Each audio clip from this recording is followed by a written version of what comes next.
Open the Details widget from the sidebar. Click to create a new object. Select an object type from the drop-down. Find the type.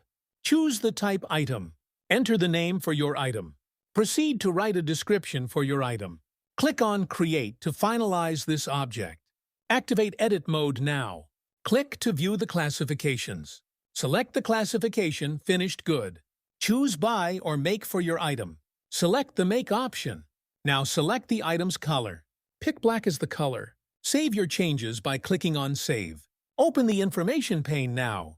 Check out the lifecycle details. Close the Information pane. Let's open the Relation pane next. Click to see the display modes. Switch to Split View. Double-click on Charging System. Reopen the Relation pane. Move to the Sub-Item tab. Drag and drop Charging System to the Sub-Item tab of the Driver Assistance System. We can confirm that the relationship is established successfully.